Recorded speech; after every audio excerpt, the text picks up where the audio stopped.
সে যে মনে হোক, মনের মতো মানুষ হলে ভালোবাসে, আমিও ভাইদের ভালোবাসা দিব, ভাইরা আমাকে ভালোবাসবে, আমিও ভাইরাকে ভালোবাসবো। ছোটতেই মাসির বাসা থেকে, আমার মাসির বাসাতে আমার বাবা মা দিয়ে গেছে। আমার বাবা মা মারা যাওয়ার পর আমি অনেক কষ্টে মানুষ হয়েছি। হওয়ার পর তখন যার বাসায় কাজ করছি তে আমাকে বিয়ে দিয়েছে।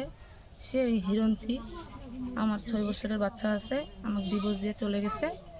চলে যেয়ে এখন আমি মাসির বাসায় কাজ করি। অনেক কষ্ট দুঃখে মানুষ করে বাচ্চাটাকে তুলে উঠেছি।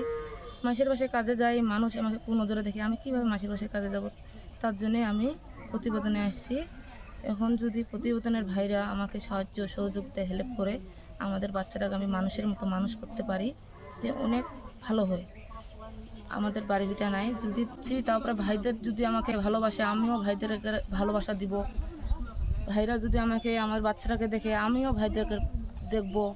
ভাইরা আমাকে ভালোবাসবে, আমিও ভাইরাকে ভালোবাসবো। বিয়ে শাদী করতে চান? হ্যাঁ, অবশ্যই। ভাইরা যদি আমাকে, আমার বাচ্চাটাকে দায়িত্ব নেয়, তাহলে অবশ্যই বিয়ে করব, কেন করব না? কেমন মানুষকে বিয়ে করতে চান? দুই মনে যদি এক হয় তাহলে বিয়ে করব।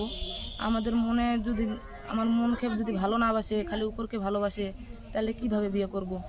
আমাকেও ভালোবাসবে সে, আমিও তাকে ভালোবাসবো। সে যে মনে হোক, মনের মতো মানুষ হলেই।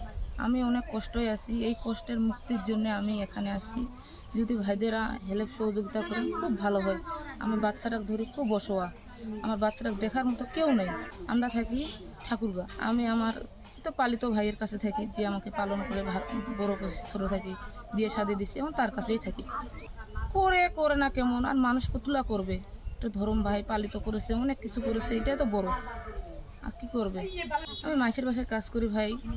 কাজ করতে গেলে মানুষ মাসে আমার দেহর দিকে নজর করে, আমি হয়তো কাজে যেতে পারি না। একটা ছোট বাচ্চা, কিভাবে কাজে যাব বাচ্চা ছাড়ে? আমি চাইতে আছি হেল্প সহযোগিতা, ভাইরা যদি হেল্প সহযোগিতা করে আমার বাচ্চাটা মানুষের মতো মানুষ করতে পারি। আমার পিঠে দেওয়ালের মধ্যে পিঠ ঠেকে গেছে, তার জন্যই আমি ভাইদের কাছে হেল্প সহযোগিতা চাইতেছি। আচ্ছা, আচ্ছা। আমার নাম হচ্ছে বর্ষা।